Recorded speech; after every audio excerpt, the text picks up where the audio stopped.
Justice Secretary Steve Reed is here with me. Good morning to you. Good morning. So what is your reaction to the news that more than 100 schools in England will have to close some buildings because of this concrete that looks like it could be liable to collapse? What do you make of it? Well, it's shocking. And if you think how angry, furious parents are going to be to find out just days before the start of term that their child's school has to close and they don't necessarily have a place to go and get an education at the end of the summer holidays, families will be exhausted after all the disruption those young people have experienced through the pandemic, through the strikes as well. Now here's yet another problem facing their children's education, thanks to frankly, the incompetence and the neglect of government ministers.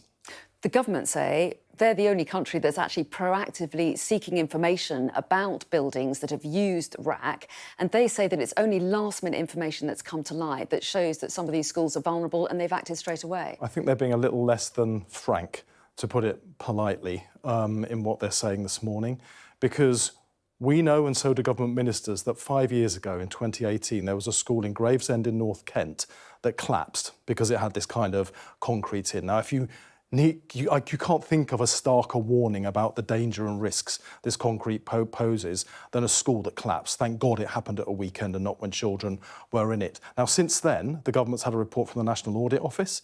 They had a report from the Department for Education itself just last December telling them the situation was critical at that point. Now, he either read that and is being disingenuous, or he didn't do his job and look at that report. But also in the last 2 years, my colleague, Bridget Phillipson, who's the Shadow Secretary of State for Education, has raised this issue in questions and debates in Parliament over 150 times. So if they're telling you they didn't know this was a problem, they're not being truthful. And they should have taken action at the beginning of the summer holidays so that measures were in place now to ensure those kids get an education, whether it's remote or in alternative buildings, not days before the start of term. That is neglect and it is incompetent. Well, they say they've already taken some action in around 50 schools. There's work that's been going on, and the latest information has only come to light in the last few days in some cases, they say. They also have sent out questionnaires and surveys to schools, and they're waiting for the results of those to come back. Some of them have been slow to come back. They say they're doing all they can. They've had 5 years. How have they not been pursuing this issue when they knew that a school collapsed 5 years ago? Now, what we're calling on them to do now is to publish a list of those schools that are affected. Parents don't know, students don't know, those of us that are looking at the education system don't know. We need the government to publish a list of all of those schools that are affected. And in fact, we'd like to see condition surveys on all of our schools, because if we don't understand the scale of the problem, then we can't see what remedial action needs to be put in place to sort it out. But there is no way a competent government would have allowed a situation to develop where days before the start of term, they're telling parents that there's no school for their kids to go to because they're not safe, when they've had 5 years to take action, and they should have started at the beginning of the school holidays, not at the very end of it. The Schools Minister, Nick Gibb, when I spoke to him, was keen to reassure people that the vast majority of schools are not affected. He said that it's important that people know that schools are safe, that child safety is their priority as well. They say they've been working on this in great detail. There'll be teams of people making sure that they minimise the disruption. Are you reassured at all about the action that's being taken now?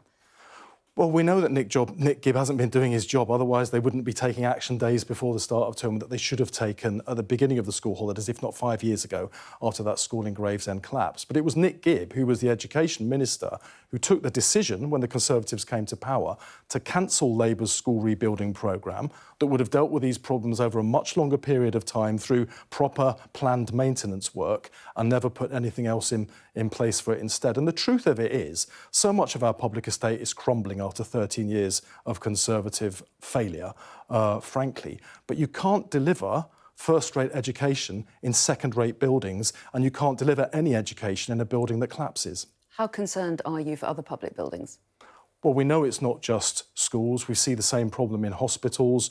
In my brief, which is justice, we see the problem in in prisons, and we see it in courts as well. But what we don't know is the scale of the problem, because the government won't tell us. I asked the government back in May about the situation in the courts and the prisons, and they point blank refused to answer the question. So if the government won't be upfront and honest about what the problem is, how on earth can any of us know what needs to happen to sort it out? But the government have that information.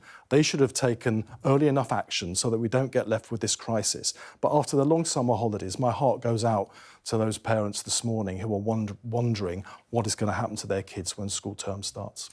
Nick Gibb said that he felt for those parents and pupils, but he said in cases where a child won't be able to go into the classroom and won't have that kind of face-to-face learning, it should be for a very short period of time.